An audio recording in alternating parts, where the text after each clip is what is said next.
질병관리본부장 지내신 정기석 한림대 성심병원 호흡기내과 교수 모셨습니다. 어서 오세요.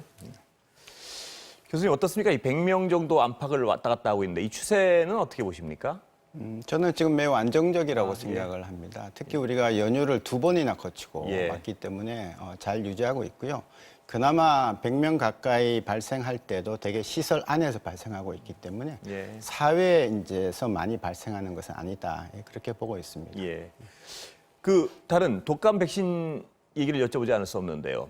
지금 추가 조사에서도 백신 접종과 사망과의 인과관계는 거의 낮다 이렇게 결론을 내린 것이죠, 정부 당국이? 지금 뭐 신고되는 대로 다 받아서 조사를 했는데 59명 중에 46명 했는데 뭐 다 괜찮다 이렇게 나오고 13명은 이제 조사 중이다 이렇게 나오는 건데요. 전체적으로는 혹시라도 독감 백신의 위험이 있더라도 독감 백신을 맞아야 되는 그건 확실합니다. 왜냐하면 맞지 않음으로 해서 불이익을 받는 사람들이 너무나 많고 생명을 잃는 쪽으로까지 연결이 되는 것이거든요. 그러나 다만 이제 우리가 일반 국민들이 하나 아셔야 되는 거는요. 꼭 독감 백신뿐만 아니라 모든 주사는 병원에서 맞고 나서는 한 30분 정도는 안정을 하셔야 돼요. 쇼크를 대비해야 된다는 말씀이신가요? 맞습니다. 주사에 의한 쇼크는 항상 있을 수 있고 백신, 독감 백신도 예외는 아닙니다. 그래서 이제 그거에서 사망이 온다고 해도 놀라거나 당황하실 필요 없습니다. 우리가 이제 뭐 외국 갈 때 비행기 타고 가는데 비행기 사고 난다고 해서 비행기를 안 타지는 않지 않습니까? 그래서 이거는 여행보다 더 중요한 생명과 건강에 관한 거기 때문에 독감 백신은 꼭 맞으셔야 된다 그렇게 말씀드립니다. 그런데 이 사망하신 분들의 통계를 보면 노인층, 그러니까 어떤 기저질환이 있는 노인층이 상당히 압도적으로 많았는데요. 그분들 지금 그 대상인 분들도 더욱 맞아야 되는 건가요? 독감 예방 주사를? 사실은 그분들이 독감 백신을 안 맞으면 독감으로 돌아가시기도 하지만 독감이 와서 먼저 호흡기를 이렇게 해집으면요. 2차적으로 세균이 들어옵니다. 폐렴 때문에 더 많이 돌아가시는 거예요. 노령층일수록 더 접종을 해야 된다 이 말씀이시죠? 그러니까 두려워하지 마시고. 결국 독감에 의해 사망이 발생하면 노령층에서 제일 많이 발생하는 것이거든요. 그렇기 때문에 그분들은 지금 이런 독감에 약간의 문제가 뭐 있는 듯 없는 듯 하지만 그것을 무시하고 일단 맞으셔야 합니다. 그런데 다행히도 어제 그 무료 접종 62세에서 시작된 연령층에서요. 26만 명이 한꺼번에 맞으셨습니다. 이건 그 우리가 예상했던 것보다 어떤 그 꺼린다거나 접종을 이런 비율은 좀 낮은 것 같습니다. 다행히. 일단 분위기는 그래도 약간 걱정은 되지만 걱정이 아주 많으신 분들은 조금 미루는 것 같고요. 그렇지 않은 분들은 이제 그런 제가 말씀드린 그런 이유로 맞는 게 더 낫다 하고 해서 많이 맞으시는 것 같고요. 그냥 이렇게 맞고 가시는 거고 다만 조금 주의하라는 거, 하루 정도만 주의하라는 거, 그것만 지키시면. 접종 이후에요? 큰 문제는 없습니다. 앞으로도 그럼 어떤 교수님 같은 전문가들이 계속 접종을 권고하고 있으니까 이 예년과 비교해서도 접종 비율이 낮지 않을 것 같죠? 지금 추세로 보면 어떻습니까? 우리나라 독감 접종률은 전 세계 최고입니다. 사실은. 그럴 정도로 굉장히 많은 분들이 이 독감에 대해서는 맞아야 된다는 생각을 다 갖고 계세요. 그래서 아마 정부가 예상한 대로 충분한 접종률을 맞출 거다 그렇게 봅니다. 거기다가 올해 그 코로나 때문에요. 방역 수칙 개개인들이 잘 지키면서 독감 자체가 굉장히 줄어드는 것 같은데요. 올해 독감은 현저히 어떤 감염 비율이 낮다고 볼 수 있는 거죠, 지금까지? 제발 그렇게 되길 바랍니다. 이제 질병관리청에서는 그 전부터 그 1000명당 의사 독감 환자가 몇 명 발생하느냐를 계속 이제 매주마다 발표를 하고 있거든요. 금년은 아직까지 굉장히 안정적입니다. 그래서 이제 일정 수준 이상이 발생하면 이제 경보를 내는데 아마 이렇게 가면 예년에 한 번도 못 봤던 상당히 낮은 독감 발생률을 보이지 않을까 그렇게 기대를 합니다. 그거는 굉장히 바람직한 어떤. 그렇습니다. 이 코로나 때문에 비롯된 방역 수칙 강화 때문에 그렇겠죠? 이거는 뭐 다른 이유가 있는 것이 아니고요?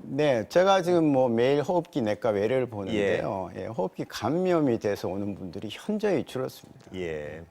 가장 그 큰 게 마스크 쓰고 손 씻고 뭐 이런 거. 그렇습니다. 그것이 가장 중요한 건데 그 전부터도 방역 당국에서는 코로나 전부터도 계속 강조를 해왔는데 안 들으시다가 지금은 이제 정말 생명의 위협을 느끼니까 다들 이제 따라하게 됐고요. 부차적으로 다른 호흡기 감염들도 좀 많이 줄었다 그렇게 말씀드립니다. 코로나 얘기로 좀 다시 돌아가겠습니다. 그 외국 중에 코로나가 굉장히 만연돼 있는 곳에서 들어오는 외국인들 혹은 내국인들의 경우에 그 온도 기준을 낮췄다. 이게 어떤 의미가 있는 겁니까? 발열 기준을. 예. 조금 더 공항에서 이제 걸러내자는 그런 예. 뜻이고요.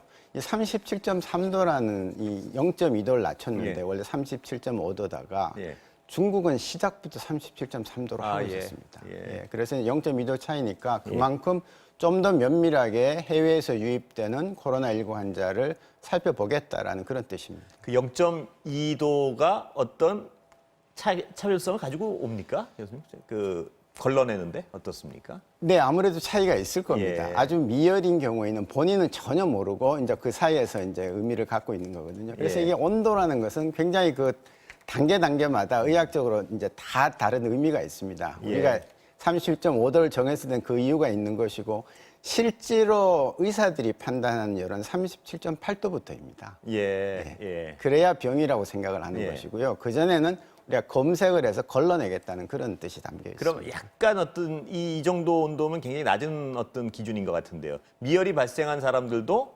검사를 좀 철저히 해보겠다 이런 의지로 해석하면 되는 거죠. 그렇습니다. 사실은 웬만하면 37.3도가 잘 안 되거든요. 아, 예. 그래서 37.3도에 걸렀을 때에 예. 조금 빨리 더 발견할 확률은 높습니다. 그러나 이제 사람이 움직이고 모자를 쓰고 이러면 벌써 온도가 올라가기 예, 때문에 예. 이제 온도를 무작정 낮췄다가는 너무나 많은 사람들이 이제 검색에서 걸리게 기준에 되니까 걸리기 때문에. 그렇습니다. 예. 그래서 가장 어떤 그 낮으면서도 좀 변수가 적은 온도를 기준으로 삼은 거군요. 네, 이게. 조금 더 긴장하겠다고 지금 0.2도를 낮춘 것이죠. 예. 그 백신 얘기를 안 여쭤볼 수 없는데요. 아스트라제네카가 노령층에 어떤 굉장히 효과가 있는 것으로 임상시험 드러났다. 이거는 어떻게 해석해야 되는 겁니까? 일단 좋은 소식입니다. 뭐 새로운 백신은 아니고요. 예. 아스트라제네카가 처음부터 만들었던 옥스퍼드 대학하고 만들었던 백신인데요. 예. 이거는 인공 바이러스를 이용해서 만든 백신이거든요. 예. 쭉 가다가 3상 다 갔는데 약간 부작용이 생기는 바람에 스톱했습니다. 예. 그리고 이제 다시 재개를 했는데 다행인 거는 보통 시작할 때는 젊은 사람 위주로 합니다. 예. 백신 그 검사를 할 때. 근데 3상 중에서 이제 여러 단계가 있는데 노령층을 대상으로 한 게 지금 나왔는데 효과가 있다니까. 예. 사실은 코로나19도 역시 노인의 병이거든요. 아, 예. 그러다 보니까 나오면은 제일 먼저 맞아야 될 분들이 그런 고령층인데 많은 백신들은 임상 3상에서 고령을 먼저 대상으로 하지 않습니다. 예. 건강한 젊은 층을 대상으로 해서 안전한 걸 보고 그 다음으로 넘어가거든요. 그래서 이제 이 아스트라 쪽은 조금 더 한 발 더 앞서 나가고 있다 그렇게 볼 수 예. 있습니다. 고령층의 항체 형성률이 높다는 건 굉장한 의미가 있는 거겠죠. 거기가 가장 치명률이 높기 때문에. 네, 고령층은 뭐 아시다시피 면역이 떨어져 있기 때문에 항체 생성이 잘 안 될 수밖에 없는데요. 됐다는 굉장히 좋은 일이고 제가 알기로는 이 백신은 2번을 맞아야 됩니다. 예. 그래서 이제 2번까지 맞아서 항체 생성이 된 걸 아마 확인한 걸로 그렇게 보입니다. 예. 마지막 시간은 다 돼서 마지막 질문 하나 드리겠습니다. 2번을 맞아야 되면 한 번 맞은 이후에 그 2번 맞기 전에 감염이 될 수 있는 건가요, 그거는? 네, 그렇습니다. 예. 두 번째 맞고 항체가 충분히 형성된 다음에 바이러스를 맞아야 이제 그 다음에 내가 물리칠 수 있는 거고요. 예. 그래서 이제 미리 나오면 이제 미리 맞아놓고 그래서 독감도 지금 처리되기 전에 미리 다 맞추는 겁니다. 이 나오면 빨리 맞아야겠군요. 특히 노령층들은. 네. 예. 오늘 말씀 감사합니다, 교수님.